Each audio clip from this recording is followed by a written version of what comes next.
الحمد لله نحمده ونستعينه ونستغفره ونؤمن به ونتوكل عليه ونعوذ بالله من شرور أنفسنا ومن سيئات أعمالنا من يهده الله فلا مضل له ومن يضلله فلا هادي له ونشهد أن لا إله إلا الله وحده لا شريك له ونشهد أن سيدنا ومولانا محمدا عبده ورسوله الذي أرسل بالحق بشيرا ونذيرا أما بعد قال الله تبارك وتعالى أعوذ بالله من الشيطان الرجيم بسم الله الرحمن الرحيم وَإِنْ خِفْتُمْ أَلَّا تُقْسِطُوا فِي الْيَتَامَى فَانكِحُوا مَا طَابَ لَكُم مِّنَ النِّسَاءِ مَثْنَىٰ وَثُلَاثَ وَرُبَاعَ صدق اللہ العظیم۔ محترم بھائیوں، بزرگوں، دوستوں، جیسا کہ پچھلے جمعہ کو میں نے اعلان کیا تھا کہ پچھلے جمعہ ہم نے یہ سنا تھا طلاق دینے کا صحیح اسلامی طریقہ کیا ہے، جس کے اوپر خاص طور پہ ہمارے ملک ہندوستان میں اسلام کے دشمن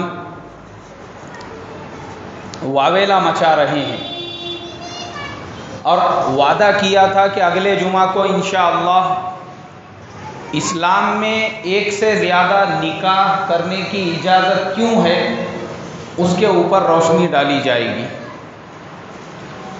محترم بزرگوں، ابھی قرآن پاک کی جو آیت میں نے آپ کے سامنے تلاوت کی ہے، اس آیت میں بھی اللہ تبارک و تعالی نے اسی حکم کے بارے میں بیان فرمایا کہ اللہ تبارک و تعالی نے عام مسلمانوں کو 2، 3 اور 4 نکاح کرنے کی اجازت دی ہے، اور شریعت میں وہ چیز مشروع ہے۔ اب میرے محترم بزرگوں، نکاح اور زنا یہ دونوں میں کیا فرق ہے، میں آپ کو پہلے وہ بتاتا ہوں، اس کے بعد نکاح کیا ہے تو آپ کے سمجھ میں آئے گا کہ نکاح کیوں ضروری ہے۔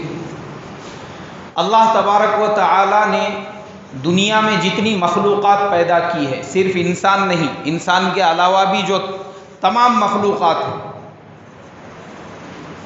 چاہے وہ حیوانات ہو، چاہے وہ چرندے ہو جو چرنے والے جانور ہے، پرندے ہو اڑنے والے جانور ہے، چاہے درندے ہو جو پھاڑ کھانے والے جانور ہے، کسی بھی قسم کے جانور ہو، ہر جانور کا اللہ نے ایک جوڑ بنایا، اور ہر ایک کے ساتھ میں اس کی اپنی جو جنسی خواہشات ہے، جو سیکشول اٹریکشن ہے ایک کا دوسرے کی طرف، جیسے مثال کے طور پہ کوئی بھی جانور ہے، اس کا دونوں کا جوڑ اسی لیے بنایا تاکہ دونوں ایک دوسرے سے اپنی ضرورت کو اور اپنی حاجت کو پورا کر سکے۔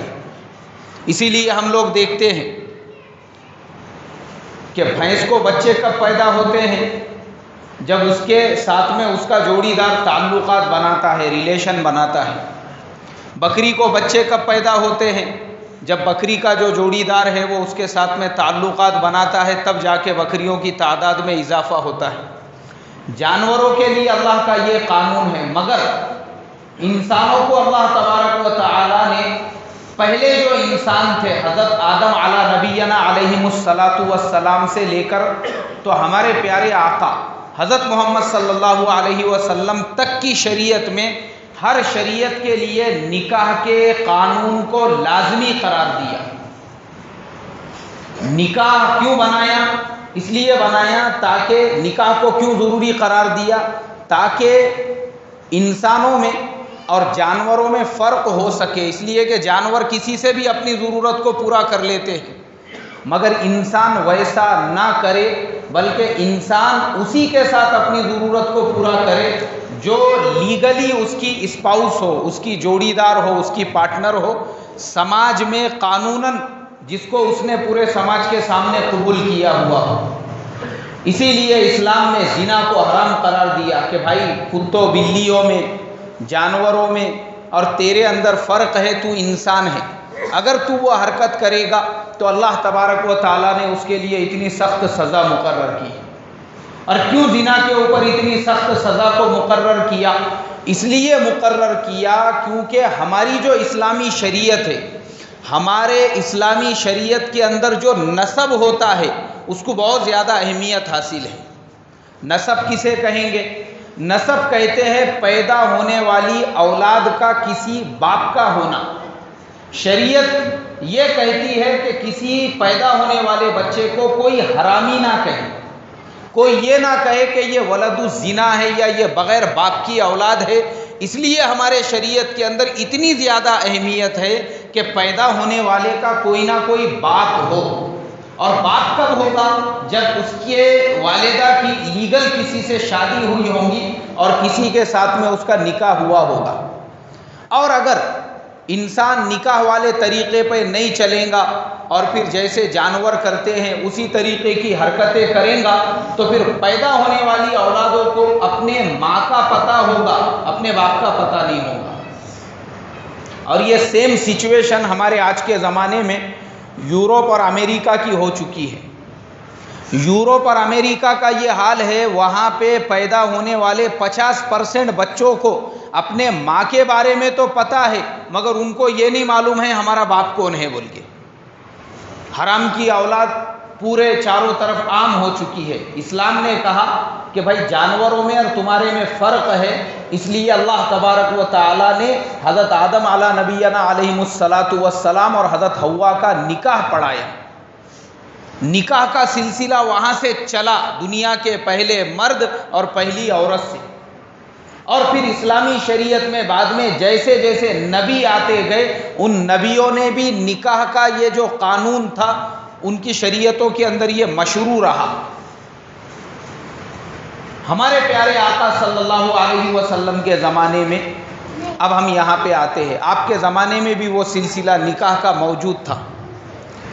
ہمارے اسلامی شریعت کے اندر نکاح لوگ کرتے تھے۔ اب نکاح کو زیادہ کی اجازت کیوں دی گئی؟ 4 نکاح کی اجازت کیوں دی گئی؟ نکاح تو ہمارے سمجھ میں آ گیا کیوں ضروری ہے، مگر زیادہ نکاح کی اجازت اسلام میں کیوں دی گئی ہے وہ بھی ہمارے سمجھ میں آنا ضروری ہے۔ پہلے تو ہم یہ سمجھ لیں کہ اللہ کے پیارے نبی صلی اللہ علیہ وسلم کو اللہ نے جس زمانے میں نبی بنا کر بھیجا وہ زمانہ ایسا تھا لوگ عورت کو انسان ماننے کے لیے ہی تیار نہیں تھے۔ عورت کو اتنی گری ہوئی، اتنی ذلیل مخلوق سمجھا جاتا تھا کہ اس عورت کو بغیر نکاح کے جانوروں کی طرف سے اپنے گھروں میں رکھا جاتا تھا اور بغیر نکاح کے اولادیں پیدا ہوتی تھی۔ اسلامی شریعت نے کہا کہ نہیں، نکاح جو اللہ کے پیارے نبی سے پہلے جتنے نبی آئے ان کی سنت ہے، اس سنت کو زندہ رکھنا ہے۔ تو اسلامی شریعت نے پہلے زنا کو حرام قرار دیا اور نکاح کو مشروع قرار دے کر ایک سے زیادہ نکاحوں کی مسلمانوں کو اجازت دی۔ کیوں دی؟ ایک تو اس وجہ سے تاکہ وہ عورت جس کو جانور کی طرح سے رکھا جا رہا ہے اس کو ایک درجہ ملے، اس کو سماج کے اندر ایک مقام ملے، اس کو ایک نام ملے کہ یہ کسی کی رکھیل نہیں ہے بلکہ یہ کسی کی بیوی ہے۔ اس سے پیدا ہونے والی جو اولاد ہے وہ زنا کی اولاد نہیں ہے، وہ ناجائز اولاد نہیں ہے، بلکہ اس اولاد کا کوئی نہ کوئی باپ ہے۔ اس کے لیے ہمارے شریعت نے یہ اجازت دی۔ دوسری چیز، ہمارے زمانے میں بھی یہ جو لوگ ہیں، یہ جن کو 2 نکاحوں کے اوپر آبجیکشن ہے، ایسے آپ کو لاکھوں ملیں گے بغیر نکاح کے۔ ان کی کئی ایسی عورتیں ہیں رکھی ہوئی جن سے ان کے ناجائز تعلقات ہیں، ان کے بچے بھی پیدا ہو رہے ہیں، ان کی اولادیں بھی پیدا ہو رہی ہے، مگر ان کو اعتراض صرف اس وجہ سے ہے کہ اس کو تم لیگل بیوی کیوں بنا رہے ہو۔ ہمارے شریعت نے یہ کہا اللیگل تم نہیں رکھ سکتے، اگر تم کو رکھنا ہی ہے تو لیگل اس سے نکاح کرو اور نکاح کر کے تم اس کے ساتھ میں اپنی زندگی گزارو۔ دوسری چیز، لڑائیاں ہوتی تھی، جنگیں ہوتی تھی اس زمانے میں بھی۔ اب آپس میں ذرا ذرا سی بات پہ لوگ لڑتے تھے، جنگ کرتے تھے۔ ہم نے ہزاروں مرتبہ سنا ہوا ہے کہ اونٹ اگر کسی کا کسی سے آگے بڑھ کے پانی پی لے تو اس کے اوپر سے 40 سال اور 50 سال تک جنگ چلتی تھی۔ ایسے جنگوں میں مرد وہ کثرت سے مر جاتے تھے۔ اب جب وہ مرد مر رہے ہیں، سماج میں مردوں کا خاتمہ ہو رہا ہے، مردوں کا جو ریٹیو تھا وہ کم ہوتا جا رہا ہے، اور کس کا ریٹیو بڑھ رہا ہے؟ عورتوں کا۔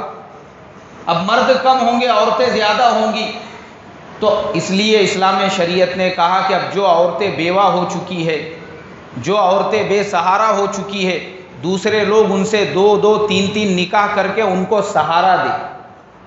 کیا کرے بھائی؟ ان کو سہارا دے۔ اور اگر لوگ اس طرح سے نہیں کریں گے تو معاشرے میں گندگی عام ہوں گی۔ جیسے سیکنڈ ورلڈ وار کے بعد میں، فرسٹ ورلڈ وار کے بعد میں یورپ کے اندر مردوں کا خاتمہ ہو گیا۔ آپ کو معلوم ہونا چاہیے، مرد جو ہے پوری طرح سے ختم ہو گئے وہاں پہ، آپس کی لڑائیوں میں ان کے ایسی لڑائیاں ہوتی تھی خطرناک، ایک دن میں 20 ہزار لوگ مارے جاتے تھے، 20 ہزار لوگ ایک دن کے اندر۔ جرمنی نے انگلینڈ کے اگینسٹ میں پورے راستوں پہ ایسی بارود بچھائی ہوئی تھی، ابھی بھی وہ بارود ملتی ہے، کبھی کبھی نیوز میں پڑھنے کو ملتا ہے کہ فرسٹ ورلڈ وار کے ٹائم کا کوئی بم مل گیا، سیکنڈ ورلڈ وار کے ٹائم کا کوئی بم مل گیا، پورے روڈ پہ، راستوں پہ اس طریقے سے۔ اور جیسی انگلینڈ کی فوجیں وہاں پہ آتی تھی تو وہ تمام جو بارودی سرنگیں ہیں وہ ایکٹیویٹ ہو جاتی تھی، اور ایک دن میں ایسے 20 30 ہزار لوگ مارے جاتے تھے۔ اس طرح سے وہ زمانے میں لڑائیاں ہوتی تھی۔ اب جب فرسٹ ورلڈ وار ہو گئی، سیکنڈ ورلڈ وار ہو گئی، مردوں کا خاتمہ ہو گیا یورپ سے، تو وہاں پہ چاروں طرف صرف عورتیں نظر آتی تھیں۔ ہمارے پیارے نبی صلی اللہ علیہ وسلم نے جو بیان فرمایا ہے حدیث کے اندر کہ قیامت کے قریب ایک زمانہ ایسا آئے گا کہ ایک مرد کے پیچھے 70 عورتیں چلیں گی۔ ہم کو یہ لگتا ہے وہ زمانہ آنے والا ہے، وہ زمانہ آ کے جا چکا ہے دنیا کے اندر۔ یورپ کے اندر یہ حال تھا، وہ ایک مرد 50 اور 30 عورتوں کو سنبھالا کرتا تھا۔ وجہ یہ تھی کہ مرد پوری طرح سے ختم ہو چکے تھے، وہاں پہ کوئی کھانے کا انتظام نہیں، سردی کی شدت، جنگ کی وجہ سے ایک دن میں ایسے 30 40 ہزار مرد مارے جا رہے ہیں۔ اور یہ حال ہو چکا تھا جنگ کے اندر، لڑنے کے لیے جب بڑے مرد باقی نہیں رہے، عورتوں کے گود میں سے بچوں کو ایسا کھینچ کے جنگ کے اندر لے جایا جاتا تھا فوج کے اندر۔ 12 سال 14 سال 15 سال کے بچوں کو بھی جو ہے لے جا کر جنگ کے میدان میں کھڑے کیا جاتا تھا، اور وہاں پہ ان کو بندوقیں مارنا سکھائی جاتی تھی۔ نہیں بھی آیا مارو آڑے تیڑے کیسے بھی، لیکن ہماری فوج زیادہ نظر آنا چاہیے۔ تو جرمنی نے پورا خاتمہ کر دیا، کیونکہ وہ پہلا فرسٹ ورلڈ وار کے اندر جرمنی کی فتح ہوئی تھی، پورے یورپ کا خاتمہ کر دیا، انگلینڈ کو، فرانس کو پوری طرح سے قلاش کر دیا، مردوں کا خاتمہ ہو گیا وہاں پہ۔ اسی لیے اسلام نے کہا کہ ایک مرد وہ 4 عورتوں سے نکاح کرے۔ اگر یہ شریعت پہ چلنے والے لوگ ہوتے تھے، اب وہ ہزاروں عورتیں جو بیوہ ہو چکی تھی ان کو کیا ملتا تھا بھائی؟ سہارا ملتا تھا، آسرا ملتا تھا، ان کے سر کے اوپر کوئی شفقت سے، پیار سے، محبت سے ہاتھ رکھنے والا ہوتا تھا، مگر ان کا کوئی سہارا نہیں۔ جب وہ عورتوں کا کوئی سہارا نہیں رہا، وہ عورتوں کا بیچاروں کا اتنا برا حال ہو گیا، سردی کی وجہ سے مرنے لگے لوگ، عورتیں، بچے، روڈ پہ، راستے پہ ایسا حال ہو گیا ان کا، روڈ کے کنارے سے ایسی لاشیں پڑی ہوئی رہتی تھی، کوئی اٹھانے والا نہیں رہتا تھا، پڑے وہ لاشوں کا گوشت کتے کھا جاتے تھے، ہڈیاں پڑی ہوئی رہتی تھی۔ آج بھی یورپ کے اندر کئی پہ پرانے گاؤں وغیرہ کی کھدائی ہوتی ہے، ایک گاؤں کے اندر ایسے ہزار لوگوں کے ڈھانچے ملتے ہیں وہاں پہ۔ First world war, second world war, automatic مرے ہوئے، ان کو مارا نہیں کسی نے، سردی کی وجہ سے، فاقے کی وجہ سے کھانے کو نہیں، پینے کو نہیں، مر گئے وہ، ان کی لاشیں بن گئی وہاں پہ۔ لیکن اسلامی شریعت جانتی تھی یہ سب حالات آگے بھی دنیا کے سامنے آنے والے ہیں، اس لیے اسلام نے کہا کہ ایک مرد وہ 4 عورتوں سے نکاح کرے۔ ایک مرد کو 4 نکاح کی اجازت اس لیے دی تاکہ یہ عورتیں جن کے مردوں کا انتقال ہو چکا ہے ایسی عورتوں کو سہارا مل سکے، ایسی عورتوں کو آسرا مل سکے۔ اس لیے ہمارے اسلامی شریعت نے 1450 سال پہلے ہی کہا۔ اب ہم لوگ آتے ہیں آج کے حالات پہ۔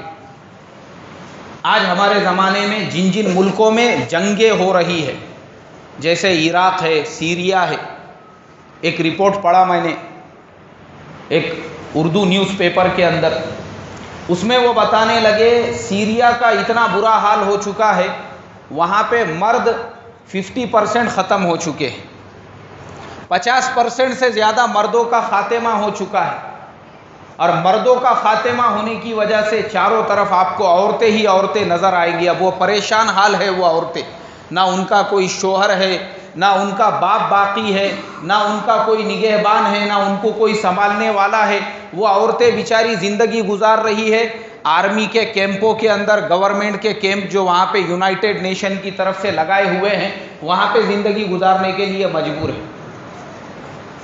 عراق کے اندر میرے ایک دوست ہے، انہوں نے 3 نکاح کیے، تو ہم لوگ بیٹھے ہوئے تھے، میں نے ان سے پوچھا، میں نے کہا بھائی آپ نے 3 نکاح کیے، آپ کے یہاں پہ گورنمنٹ کی طرف سے کوئی پریشانی، گورنمنٹ کی طرف سے کوئی مجبوری آپ کے اوپر کہ بھائی آپ نے 2 نکاح کیوں کیے، 3 نکاح کیوں کیے؟ انہوں نے کہا دیکھو ہمارے یہاں تو ہمارے علماء نے فتویٰ جاری کیے، جمعہ کے اندر مسجدوں میں نمازوں میں اعلان کیے باضابطہ، جب عراق اور ایران کی جنگ چل رہی تھی 20 لاکھ مسلمان اس کے اندر مارے گئے۔ کتنے مسلمان مارے گئے بھائی؟ 20 لاکھ مسلمان، اور دونوں بھی مسلمان، لڑنے والے دونوں بھی مسلمان۔ 20 لاکھ سے زیادہ مردوں کا خاتمہ ہو گیا۔ اب وہ 20 لاکھ سے زیادہ جو مردوں کا خاتمہ ہو گیا، ان کی بیوائیں جو بچی ہوئی ہے وہ کس کے بھروسے پہ زندگی گزاریں گی؟ ہمارے یہاں علماء نے یہ فتویٰ جاری کیا ہر آدمی وہ 2 نکاح کرے، تاکہ وہ 2 نکاح کرے گا، اس کی وجہ سے یہ جو عورتیں بیوہ ہو چکی ہے، بے سہارا ہو چکی ہے، جن کے شوہر شہید ہو چکے ہیں جنگوں کے اندر، ان کو ایک آسرا ملے گا، ان کو ایک سہارا ملے گا، ورنہ ان کو آسرا اور سہارا دینے والا کوئی مرد باقی نہیں رہے گا، تو ایسی حالت کے اندر وہ عورتوں کا کوئی پرسان حال نہیں رہے گا، تو فاقہ کشی کی وجہ سے وہ بھی اور ان کے بچے بھی بلک بلک کے مر جائیں گے۔ اسلامی شریعت نے اس کے لیے کہا۔ اب آج بھی وہی کنڈیشن ہے۔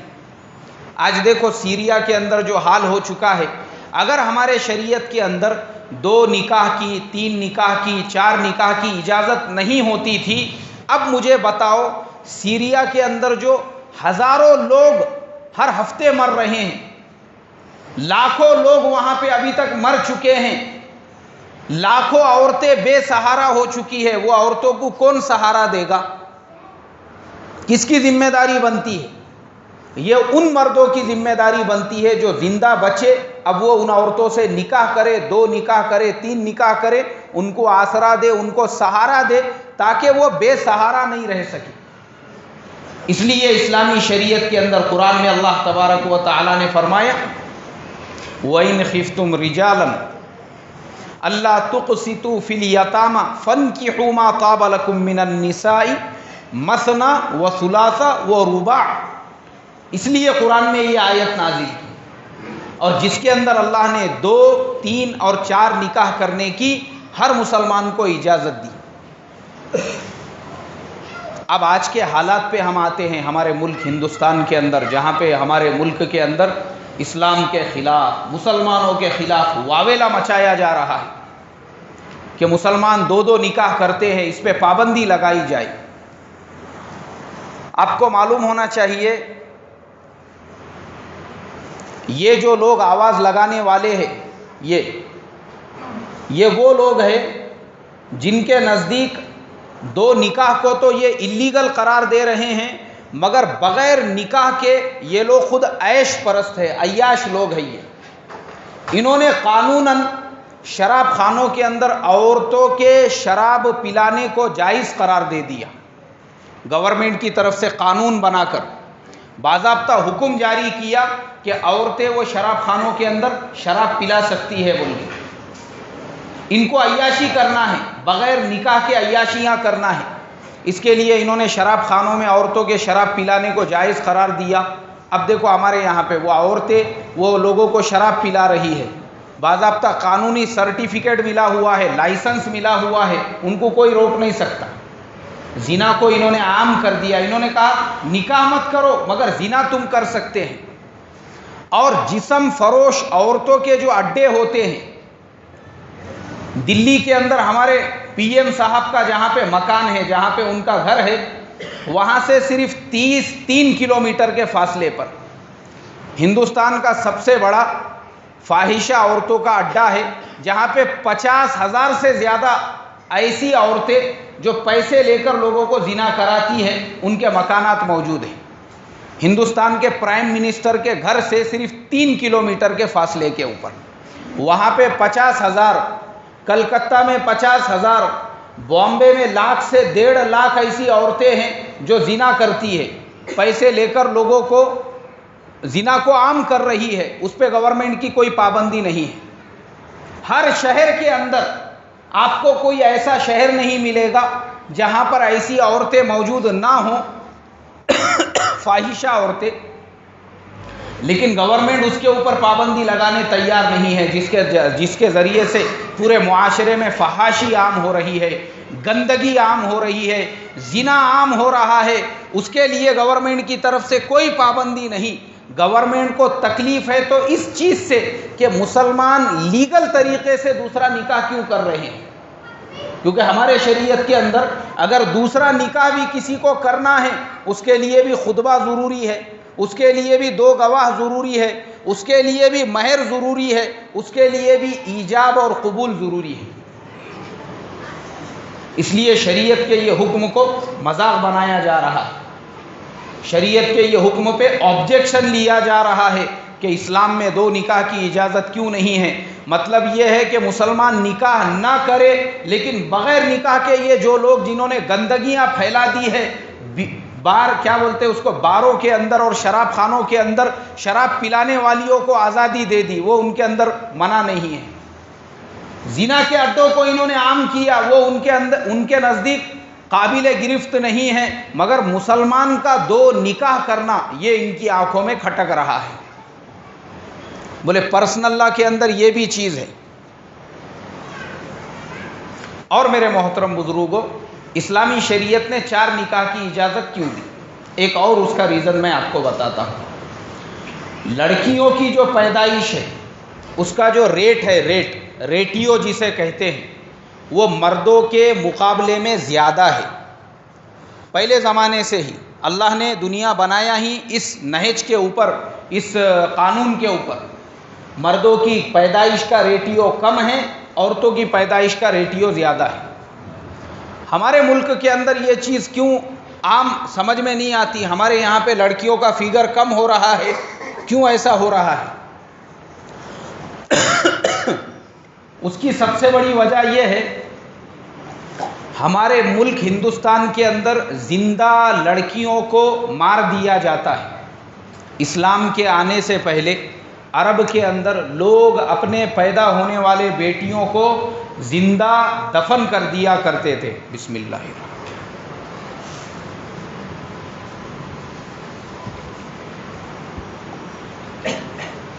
اسلام کے آنے سے پہلے مکہ مکرمہ کے اندر ابھی بھی وہ جگہ پہ ایسا پورا چاروں طرف سے وال کمپاؤنڈ بنایا ہوا ہے جہاں پہ لوگ اپنی بیٹیوں کو زندہ دفن کر دیا کرتے تھے۔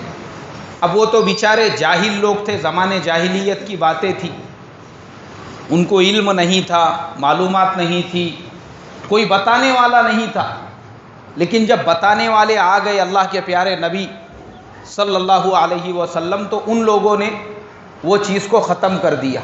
اب وہ اپنے بیٹیوں سے محبت کرنے لگے، بیٹیوں کی پرورش کرنے لگے۔ مگر ہمارے آج کے زمانے کے یہ جو جاہل ہے، وہ اس زمانے کے لوگوں سے بھی بدتر اور ان سے بھی زیادہ ذلیل ان سے بھی زیادہ گرے ہوئے لوگ ہیں جو اپنے بیوی کے حاملہ ہونے کے بعد میں اس کی سونوگرافی کر کے پہلے چیک کرتے ہیں وہ لڑکی ہے یا لڑکا ہے، اور اگر لڑکی ہے اس کے حمل ضائع کرنے لگا دیتے ہیں۔ ہمارے یہاں ایسے بہت سارے میٹرنیٹی ہوم ہیں، اگر ان کو قتل خانہ کہا جائے تو کوئی حرج نہیں ہوگا، جہاں پہ اس طرح کے معاملات ہوتے ہیں اور بیٹیوں کو پیدا ہونے سے پہلے ہی قتل کرا دیا جاتا ہے۔ اب وہ بیٹیاں جو پیدا ہونے سے پہلے قتل ہو جاتی ہیں، اس کی وجہ سے ہمارے ملک ہندوستان کے اندر لڑکیوں کا ریٹیو دن بدن کم ہوتا جا رہا ہے۔ لیکن جن ملکوں میں کیوں لڑکیوں کو پیدا نہیں ہونے دیا جا رہا ہے، اسی وجہ سے یہی لوگ ذمہ دار ہیں اس کے، جنہوں نے جس پہ پہلے پابندی لگانا چاہیے، جنہوں نے پہلے شادی کے خرچے پہ پابندی لگانا چاہیے کہ ہمارے یہاں پہ کوئی بھی آدمی اتنے خرچے سے زیادہ کی شادی نہیں کر سکتا، اگر کرے تو گورنمنٹ اس کے اوپر ایکشن لے۔ انہوں نے پابندی لگانا چاہیے، پہلے یہ قانون بنانا چاہیے کہ شادی میں لڑکی والوں سے کوئی بھی لڑکے والا وہ پیسے نہیں مانگے گا، اگر کوئی مانگتا ہے اس کے اوپر فوراً کارروائی کی جائے گی۔ یہ قانون بنانا چاہیے، انہوں نے یہ قانون بنانا چاہیے کہ کوئی بھی لڑکے والا لڑکی والوں سے کھانے پینے کی ڈیمانڈ نہیں کرے گا، ہمارے مہمانوں کو یہ کھلاؤ، یہ پکاؤ، ان کو میٹھے میں یہ لگے گا اور بریانی یہ لگے گی۔ اسلام کے اعتبار سے تو یہ حرام اور ناجائز ہے، مگر ہمارے زمانے کے اچھے اچھے دیندار بھی، بھلے ہی کتنے بھی بڑے اپنے آپ کو دیندار سمجھے، ایسے لوگ بھی لڑکی والوں سے ڈیمانڈ کرتے ہیں، ہمارے 400 مہمان رہیں گے، ہمارے 500 مہمان رہیں گے، ان کو یہ بریانی کھلانا پڑیں گی، یہ میٹھا کھلانا پڑے گا، اور ہمارے جو مراٹھی مہمان رہیں گے ان کا ویج کا الگ سے انتظام کرنا پڑے گا۔ یہ حرام ہے یہ، تو گورنمنٹ نے اس کے اوپر قانون بنانا چاہیے کہ لڑکی والوں سے کوئی کھانے پینے کا ڈیمانڈ نہ کرے، ہال کا ڈیمانڈ نہ کرے، جہیز کا ڈیمانڈ نہ کرے۔ اس کے اوپر تو وہ پابندی نہیں لگا رہے ہیں، اسی وجہ سے تو لوگ اپنی بیٹیوں کو قتل کر رہے ہیں، اسی وجہ سے کہ اب یہ بیٹی بڑی ہوں گی، اس کو پڑھانا بھی ہے، لکھانا بھی ہے، پھر شادی کے ٹائم پہ لڑکے والوں کے 1000 نخرے برداشت کرنے ہیں۔ ایسے ایسے نخرے ہوتے ہیں۔ میرے ایک دوست نے اپنی بہن کے رشتے کے ٹائم پہ میرے کو دعوت دی ہے، بولے مولانا ذرا آپ رہیں گے تو تھوڑا سا، وہ لڑکے والے آنے والے ہیں شادی کی تاریخ وغیرہ طے کرنے کے لیے، بیٹھے ہم لوگ وہاں پہ، تو بیٹھنے کے بعد میں لڑکی والوں نے کہا کہ دیکھو وہ جو فلانا حال ہے، وہ حال کے بارے میں ہم لوگ اس سے بات کر کے آ گئے اور یہ تاریخ کو وہ خالی ہے۔ اب لڑکا جو تھا وہ بھی اپنے ساتھ میں 2-4 چودھریوں کو لے کر آیا تھا، کیونکہ ایسے ٹائم پہ چودھری جو رہتے نا بیچ میں منہ مارنے والے، ایسے بہت کھڑے ہو جاتے، جن کو گلی میں محلے میں کوئی پوچھنے کو تیار نہیں رہتا، مگر شادی بیاہ کے معاملے میں ایسے تجربے کار ایسے بن کے وہ وہاں پہ آ جاتے، ایسا لگتا کہ جیسا پوری دنیا کا تجربہ ہے ان کو۔ اب ایک جو چودھری صاحب تھے انہوں نے بولے ایک منٹ، کون سا ہال بولے تم نے، کون سا ہال بولے؟ تو وہ ہمارے دوست نے بولا وہ فلانا جو ہال ہے نا، بولے اچھا وہ جو رستے پہ ہے، بولے ہاں وہی رستے کے اوپر، نہیں وہ ہال میں نہیں کرنے کا بولے ہمارے کو۔ تو وہ لڑکے نے پوچھا بھائی کیا اعتراض ہے، وجہ کیا ہے اس کی؟ وہ ہال کو جب جاتے نا اس سے تھوڑا پہلے میں ایک کچرا کنڈی ہے، بولے وہ ایریے کا پورا کچرا وہاں پہ آتا، ہمارا دولہا وہ رستے سے کیسے جائیں گا، بولے جہاں پہ پورا کچرا پڑے ہوا ہے، وہ کچرا کنڈی کی وجہ سے ہم کو وہ ہال پسند نہیں ہے۔ میں نے کہا دیکھو چچا کیسا ہے، پہلے تو بچی کو والد نہیں ہے، بھائی اس کی شادی کر رہا ہے، کوئی حرج کی بات نہیں، تھوڑا سا ایڈجسٹ، بیٹھو، بولے یار بیٹھو، تمہارے جیسے مولانا لوگ جو ہے آ جاتے، بولے خالی ہمارے کو مسئلے بتانے کو اور دین کی باتیں بتانے کو، شادی کرو، کچھ نہیں، بولے تمہارے کو پٹتا کیا، ہم کو وہ ہال نہیں چاہیے، بولے دوسرا کوئی ہال ہوں گا تو بتاؤ، اس کے بعد اپن دوسری بات کریں گے آگے کی۔ تو مجھے اتنا افسوس ہوا نخرے دیکھ کے، مطلب لڑکے والے کو ایسا لگتا جیسا میں لڑکے والا نہیں، میرا بیٹا کہیں کا سکندر اعظم ہے، پوری دنیا اس نے فتح کر لیا ہوا ہے، اور اگر 2-4 کلاسہ اس نے زیادہ پڑھ لیے ہوا ہے نا تو پیر ایسے ٹکتے نہیں اس کے زمین کے اوپر. 2-4 کلاس 10ویں سے اوپر اگر پڑے ہوا رہا تو ایسا یہاں تک ہوا میں اڑتا ہو. اور اگر اور اوپر ڈگری ہولڈر رہیں گا, گریجویٹ یا پوسٹ گریجویٹ, تو اس کو ایسا کھینچنا پڑتا اوپر سے نیچے. پیر زمین پہ ٹکتے نہیں, وہ لڑکے کے, وہ دولہے کے اور اس کے ماں باپ کے بھی. ہر ایک کو ایسا برداشت کرنا پڑتا, ہر ایک کی ایسی خدمت, ہر ایک کا دھیان رکھنا پڑتا. ارے بابا اس نے ناراض نہیں ہونا, اس نے ناراض نہیں ہونا, یہ لڑکے کی خالہ نے ناراض نہیں ہو جانا, اس کے فلاں بھونے نے نہیں ناراض ہونا. ہر ایک کا ایسا سنبھالنا پڑتا. ہر ایک کو اتنا محتاج بنا دیتے لڑکی والے. حالانکہ حرام ہے یہ, ناجائز ہے یہ. لڑکی والوں کی چائے پینا بھی ناجائز ہے ہمارے لیے, یاد رکھو, یہ شریعت کا مسئلہ ہے یہ. تو ہماری گورنمنٹ نے, ہمارے نزدیک تو پہلے سے ناجائز ہے اسلام کے اعتبار سے, لیکن میں بات کر رہا ہوں گورنمنٹ کے اعتبار سے. گورنمنٹ یہ سب چیزوں پہ اگر پابندی لگائے گی تو اس سے فائدہ یہ ہوگا کہ پھر لوگ اپنی بیٹیوں کو زندہ دفن نہیں کریں گے, لوگ اپنی بیٹیوں کا قتل نہیں کریں گے. اور یہ سیم قانون میں آپ کو بتاتا ہوں, جن ملکوں میں لڑکیوں کی تعداد زیادہ ہے, انڈونیشیا ہے, ملیشیا ہے, یہ دونوں اسلامی ملک ہیں. ان ملکوں میں لڑکیوں کی تعداد بہت زیادہ ہے, لیکن وہاں پر آپ کو ایک آدمی بھی ایسا نہیں ملے گا جس آدمی کی دو نکاح, 3 نکاح اور 4 نکاح نہ ہوں. وہاں کے لوگ اپنے بیٹیوں کو قتل نہیں کرتے, پیدا ہونے دیتے. نہیں, بیٹی پیدا ہو رہی ہے, اللہ کے نبی صلی اللہ علیہ وسلم نے بشارت دی ہے. 4 بیٹی والے کے لیے فرمایا کہ وہ جنت میں میرے ایسے قریب رہیں گا جیسے 2 انگلیاں ہوتی ہے. پھر 3 بیٹی والے کے لیے, پھر 2 بیٹی والے کے لیے, پھر 1 بیٹی والے کے لیے بھی فرمایا. تو وہاں کے لوگ اپنی بیٹیوں کو تعلیم کرتے ہیں, تربیت کرتے ہیں. اور وہاں کے لوگ نکاح کیسے کرتے ہیں وہ میں آپ کو اصل میں بتانا چاہ رہا ہوں. وہاں پہ نکاح ایسے ہوتے ہیں اتنے سادگی کے ساتھ میں, وہاں کا ہر نکاح مسجد میں ہوگا. لڑکی والے کچھ نہیں کریں گے, جو کچھ بھی کریں گے وہ کون کریں گے؟ لڑکے والے کریں گے. کھانا لڑکے والے کھلائیں گے, اور لڑکے والے لڑکی کو مہر دیں گے, لڑکی والے نہیں دیں گے کہ ہماری 4 بیٹیاں ہیں, 5 بیٹیاں ہیں, تو اب ہم کو جو ہے لڑکے والوں کو دینا پڑے گا. نہیں, آپ مت دو. ہمارے شریعت میں کیا ہے, کون مہر دے گا؟ لڑکا مہر دے گا. لڑکے والے وہاں پہ مہر دیتے ہیں, اور پھر لڑکے والے مہر دے کے اتنے سادگی کے ساتھ میں وہاں پہ نکاح ہوتے ہیں کہ وہ سادگی کی وجہ سے وہاں پر کسی کو بھی اپنی بیٹی بوجھ نہیں محسوس ہوتی. پھر لوگوں کو وہاں 5-5, 6-6 بیٹیاں ہوتی ہے, پھر 1 آدھا بیٹا ہوتا ہے.